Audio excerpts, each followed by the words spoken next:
Next we have Mish from Monash University speaking about vectorized statistics with composite data types. Great, thank you, Jani. So this talk is a bit abstract, it's a bit philosophical, and it's a lot about the semantics of the data that we use a lot in our analysis, and perhaps how we could do it a bit better using more rigorously structured data types. Now, the title is a bit intimidating, perhaps, so I'm going to break it down into parts, starting with vectorized statistics.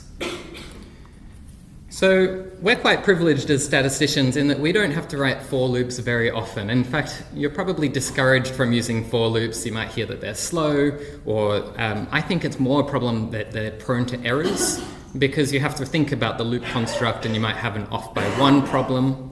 It's nice in R and Python, MATLAB, Julia, all of these languages that we use for statistics, that the statistical operations, and in fact most of the functions, are vectorized. So instead of having to write this loop that the C code above demonstrates, we can just directly apply a transformation, like a log transformation, on the entire vector. And that will apply the transformation to each of the values separately. Speaking of vectors, what are vectors? You might think of this in mathematics like forces, or in other languages these are called arrays. Because this talk is essentially about vectors, I think I should establish the foundation. Vectors are a set of values that all share the same type of value. So, for example, some common vector types in R, the simplest types are known as atomic vectors, and you have a logical vector, true or false, integers without any decimal points, doubles in case you do have decimal points for your numbers, character vectors, there's a few more. What's more interesting for this talk is classed vectors. Now, these vectors build on top of the atomic types to add some extra attributes, extra information. And some examples of this is a factor variable. This is an integer plus some characters for the index positions. And dates. Dates are simply just a number, which is the number of days since 1970-01-01, unique epoch.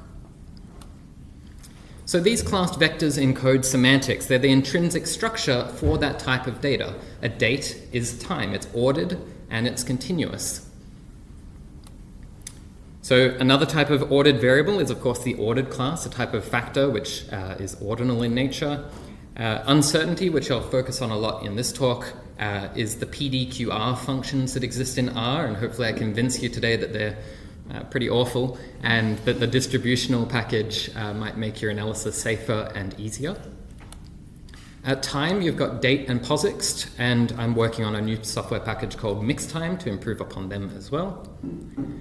Graphs aren't really built into R, but there are a few extension packages commonly used, is iGraph. In the tidyverse, there's tidygraph, and I'm working on another one called graph-vec. You'll see why in this talk. And lastly, spatial data, SF is what I tend to use, but there's various other options there. But all of these different types of class vectors share something in common. They share that they have semantics, special ways in which you visualize them, summarize them, and otherwise analyze them in a statistical exploration. Using these classed vectors, they kind of build in safety through enforcing semantic validity. So consider the dates here. We're on January 31st. If I add one day, that's perfectly fine. Plus one should work okay. It takes us to February 1st. But if I multiply it by 2, this doesn't make any sense for dates. The internal type, a number, you can multiply that by 2, no problem. But because there's no starting point, no meaningful starting point, 1970-01-01 is arbitrary, multiplication doesn't make sense. And the semantics of this data type saves you from this error by preventing you from being able to multiply dates. Similar for log transformations of dates. And the last one is especially interesting. If you're on the last day of January, the 31st, and you add a month, do you get the 31st of February? Do you get the 28th? Do you get the 2nd of March? There's no real sensible value, so you get an appropriate, safe result here as well. Now, we like safe stats, and we encourage people to practice safety in statistics, and R's distributions are very unsafe.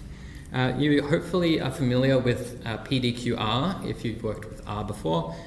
If not, from other languages, P is for probability, D is for density. In fact, I mistake these all the time. Short, concise names are not helpful for an analysis. And in fact, the last time I presented these slides, I got them swapped around. Q for quantiles, R for random, they make more sense with the prefix, but regardless, they're not very descriptive. Some packages even go for M for moments and various other log likelihood, etc. extensions as well. So the naming convention is a bit unsafe. The format of these functions, which you have to learn if you do this in R, is the first little character is the operation from the previous slide. Then we have the shape. So you have to remember norm is for normal distribution, F is for F distribution, T is for students T. It's quite a lot of rote learning. And then you have both the arguments for the operation you're doing mixed in with the parameters of the distribution.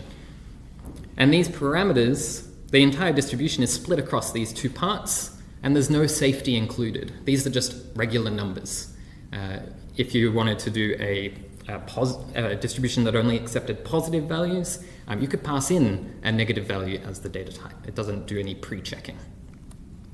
So the semantics are not included, and this can cause a lot of errors down the line in your analysis, and you also have to hold on to a lot of these extra parameters and pass them in several times for each time you explore that distribution. So short and confusing names, I've mistaken that before. On vectorized code, avoiding for loops, these functions are quite nice because they are vectorized and fast, like we enjoy in R. But the way in which they vectorize their computation is terrible. Imagine we're taking the 95th percent intervals from a normal distribution. So I take the lower and the upper bounds, pass it into the quantile for a mean 1 and standard deviation 3 distribution. I get the lower and upper bound. Fantastic. What about if I wanted two distributions now, or I added a second standard deviation? What do these two mean? Well, it's 2.5% from the standard deviation of 3 and 97.5 percentile for the variance 16. Terrible. What's going on here, I have no idea actually. I have added a third standard deviation, a second, it's recycling one of these, either the distribution or the operator, I don't know. So R's model prediction output is perhaps one of the worst parts of working with distributions in R. Imagine I'm predicting, the exact model doesn't matter here, it's a linear regression model. What does matter is that I'm calling the predict function.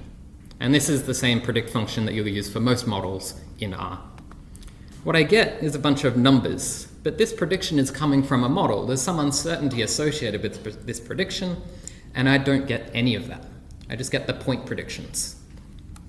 So where's my uncertainty? It's not there. I have to look into, and this is an option that's quite well hidden, I find. se.fit gives you the standard errors for the fitted model or the fitted predictions. And I might be quite happy, there's my standard deviations. I can use this. It also gives me degrees of freedom, which I need for the t distribution. Notice that it's not telling me the shape of the distribution. I just have to know that. I need to know my statistical theory to use the right PDQR function, right shape of my distribution. So suppose I know all of that and I'm wanting to calculate my 95% intervals. I have to use the QT distribution, offset it for the location and the scale, and it's quite a lot of work, but finally I've got my distributions. A lot of work. But this is wrong. This is not a prediction interval from that model. These are confidence intervals, and there's no real way that you'd think that because we're using the predict function.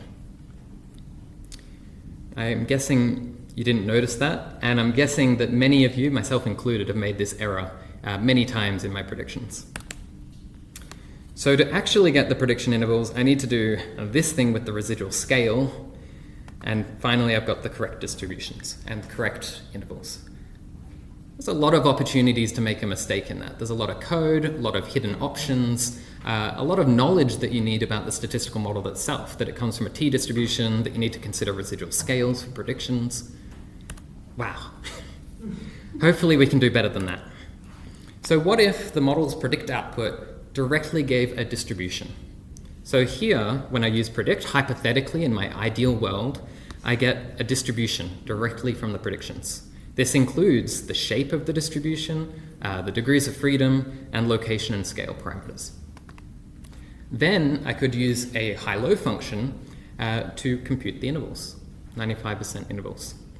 This is the distributional package. It doesn't overwrite the predict methods, but it provides the tools to return suitable objects and work with objects for vectorized statistics on distributions.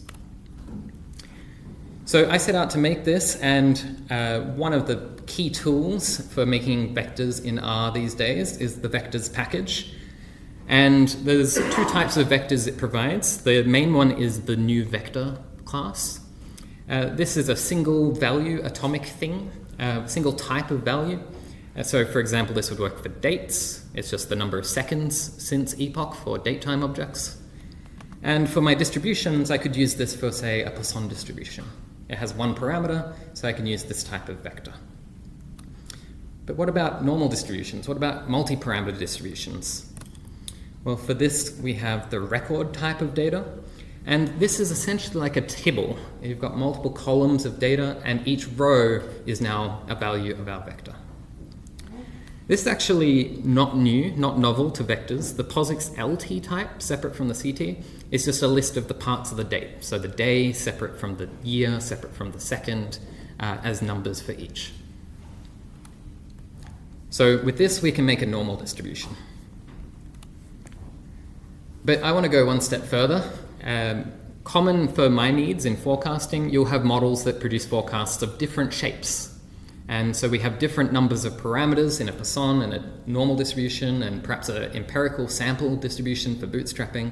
And I want them to all fit in one column of my data set. And that was very hard. That was causing a lot of problems. It's also known as ragged vectors or ragged arrays, if you've heard of that. I came up with a solution called vecvec. This is an interesting talk because you should not use this package. You should actually use the distributional package and the things that are built on top of this, because vecvec allows you to do terrible things. Here I'm combining numbers, characters, logicals all in one vector, and it will quite happily allow you to do that. It doesn't have any of the guardrails that semantics require for good data analysis. So this causes a lot more problems than it usually solves. But it does allow me to do something I've dreamt of for a while. Here is a tidyr example of the household data set. And I can finally tidy everything. I can select all my columns and get the most tidy possible data set just by stacking all of the values in one column. Oh, finally, tidy it all. Now, this looks insane, and it is, but maybe it's not so bad. This is what Excel does all the time. Every value is an individual class of thing, but that's probably why we shouldn't use Excel. Let's consider an alignment chart.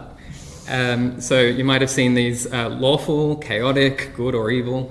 I would put vectors very lawful. R's probably somewhere in the middle.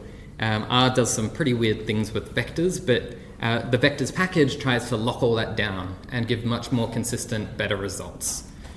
The vecvec package is definitely chaotic. And when I consider good versus evil, the vectors package is generally used for good. You can push it and do a little bit of evil with it, but vecvec is evil. And there's a little bit of good that I want to focus on. So you can use it for good, which is ideally the distributional package and a few others I'm building on top of it. Anything else, it's probably not going to solve your problems. So now that I've convinced you not to use the vecvec package, when or how is it useful? When should we use vecvec or these ideas? And I think this is only sensible to do when the types of vectors that you're combining share the same semantics, when they all share the same type of data that you're working with, be it time, distributions. I've got a list here actually. So distributions of different shapes, time of different chronons, that's like a granularity, month, day, year, second, or calendars across Gregorian, Chinese, Hebrew calendars, etc. Spatial data has points, lines, polygons, multi-polygons. Preferential has different sets of candidates in different locations. So there's a few different types of data sets which embed semantics that require different length things in the same column of data. So putting all that together, the Poisson distribution has a vector type, normal distribution has a record type, and to share them in the same space, we use a vecvec. I can finally achieve my dream of mixed distribution vectors. And with these mixed distribution vectors, I can compute the same statistical operation vectorized across all of them. I don't need to do a denorm function and a depoise function to think about normal distributions and Poisson distribution densities. I can just apply density across all of them. Distributions are distributions, and these statistics make sense regardless of the shape and parameters of them. So better distributions for R, you should use the distributional package. There's 25 continuous distributions, 9 discrete ones, and it's very easy to add new ones. In fact, there's a whole load of PDQR functions existing, and if you've got one of those functions, one of those distributions that aren't supported, you can use distwrap to use any PDQR family here. The naming, we go from P to CDF and D to density. I'm never going to confuse those again. There's also, I can't use PDF unfortunately because that's a very common file format. Q is now quantile, R is for generate, and these functions are the same regardless of the distribution that you're working with. Now, because we're freed from this hell of named functions that follow that rigorous structure, I can have as many other types of operations as I like. So we can do likelihoods, highest density regions, skewness, kurtosis, moments, etc. Oh, that's not what I wanted to show. This should have a column of data. It's there, it says one more variable, but something's gone wrong with the width of my display. There's a distribution column here. They work inside Tibbles. There they are, when I add the mutate. But what's nice is that this works within a tidy data analysis workflow. If you like working with rectangles and Tibbles, you can store your distributions in a Tibble and then mutate to compute your statistics from them. So this keeps the context of which distribution matched which statistic. Very nice. Now, Harriet really wanted me to show you this. Modifying distributions is also core to the distributional package. Distributions are sort of like numbers with uncertainty, with some variability. So imagine I've got a normal distribution, mean 1, variance 9. I can add 2, and you get what you would expect. So any sensible, it understands the semantics of a distribution and how arithmetic applies to those distributions works as you'd expect. I can scale those distributions, multiply it by 3.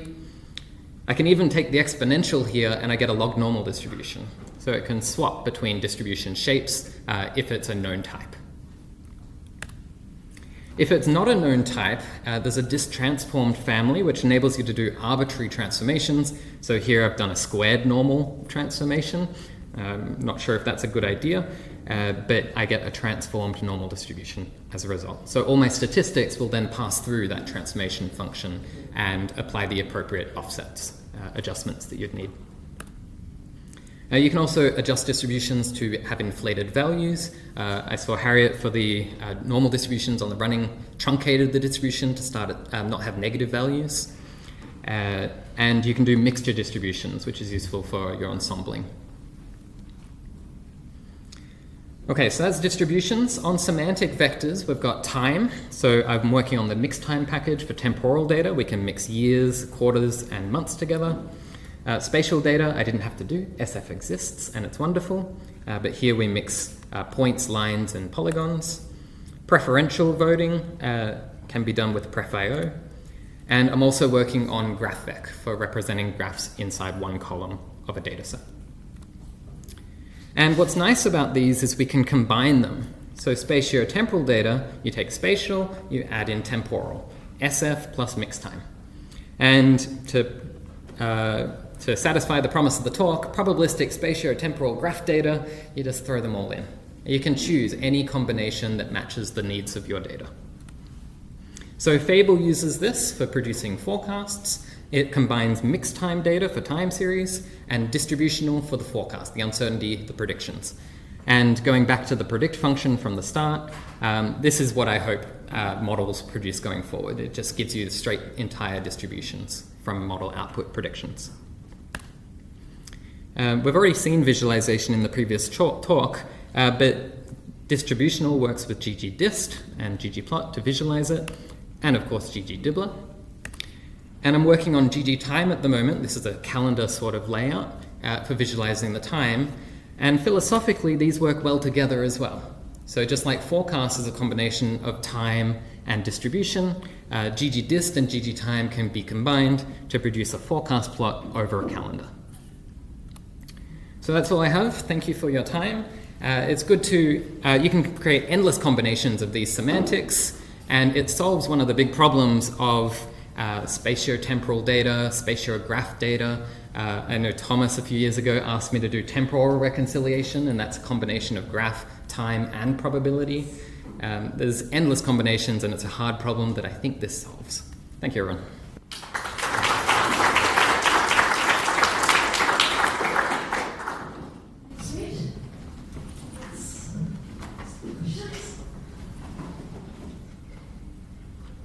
Thank you so much, that's brilliant. That vecvec is just solve that pivot longer problem, so first of all, thank you so much. Oh no. What sort of feedback does it have? You said, it's evil. Does it tell you when you've got potential problems when you use it? Because then at least you know what to look for. So the vecvec package is very freeing in what it allows you to do, and for that it doesn't include many guardrails. The only guardrails it has is the structure of the vectors that you're combining. So if they can be stored as a vector, they can work with vecvec. If it's a list type, it's not going to work so well. The idea is that when you build on top of vecvec, like I've done for distributional and mixtime, that's when you add the guardrails that are specific to the semantics you're working with. Thank you very nice presentation. Everybody is trying to improve. Of course, it's not ideal environment, but it's environment. And a lot of packages, they are interleaved. So, for example, I saw that some of your output, for example, quite unusual for me. If I use, for example, in my package, other packages, so it might be some additional effort just to transform your output to normal output for my package. So, can you comment on that? Yeah, so the usability of these things in a package or as a user is identical. If you wanted to output a normal distribution from your package, you can directly return dist normal and then the mean and the variance. I think this is bizarre for a lot of programmers in that a lot of programmers work with atomic types most of the time. So then you're working with the loops directly and these raw numbers and logical types, etc. You're usually limited to those sets. But I think for statistical analysis, it's useful to return objects that retain their semantics for the user. And I realize that's probably against the grain idea in programming, but just like vectorized operations can cause problems with how you recycle values and how you vectorize the input. There are choices that you make when you use a distributional vector of how you recycle, how you apply the vectorized operation. And if you don't make those choices as a developer, you're leaving it for the user to make those choices and likely make those mistakes when they use, say, PDQR and vectorize or recycle incorrectly. So I think there's merit in returning more complex abstract data types for semantic variables.